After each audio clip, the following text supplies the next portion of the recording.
Okay, so I'd like to try something a bit different than usual. I mean, what do I have to lose with my dying channel? You see, recently over on my Twitch, twitch.tv/Zalgaloo, I've been actively playing a lot of new games on the site itch.io. Now, I know I joke a lot about my haha dead channel, but honestly, there's a lot of creative gems that seem to come through itch.io that honestly deserve way more attention than me. So that's what led me to want to do this series, recommending and discussing small little fun game projects I find personally very interesting. Oh, and any of you can play these if you want, as they are all free-to-play projects. However, I do suggest donating to them if you so please. But yeah, without further ado, let's get into some new obscure indie games. And this one is the stunning game that actually inspired me to start this little series. Meet Demons Never Lie, an incredibly unique, still in development game released by IndieBug on April 12th, 2019. It follows a man named John who decides to make a deal with a demon in the afterlife to have a second chance at life. However, throughout his new life, you would find there'd be a catch that will both keep him out of making future mistakes and torment him horribly. In a couple weeks, IndieBug will be opening a Kickstarter for this project, and I strongly suggest that even if you don't donate, to spread the word about this demo as much as possible. Okay, call me a sucker for these kind of games, but I absolutely love Iterum, an interesting puzzle type game in the same vein as Antichamber, developed by Blitz on April 13th, 2019. Now I gotta say, this is probably the most satisfying experiences I've had with a game of this type since I've played Antichamber. And although it's fairly short, I'd love to see it expanded on, as these kind of games just get me all giddy. Hey, any of y'all like Night in the Woods? Well, if you do, then I'd have to 1000% suggest giving Northbound a try. A game released on April 18th, 2019. It gives off some similar vibes with the orangey and bluish hue choices, dives into depressing stories of growing up after university, etc. Hell, this game was actually developed in 5 months by two guys that go by Coburly J and Super Balrog, as a, get this, university project. Now, when writing the script, I was a little reluctant to mention the feel of the game feeling fairly inspired by Night in the Woods, but hey, it appears Super Balrog is a bit of a fan himself, so I can totally see why now. Also, I threw my bag out the window.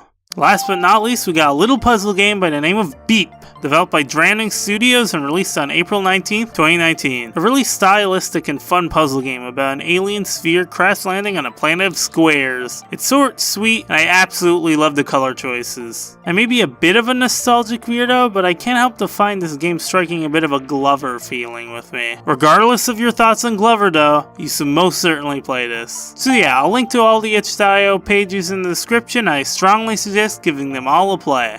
Special thanks to Blue Neon, PenguGangster, ZeroGarciaNavy, and the rest of my patrons for supporting this video.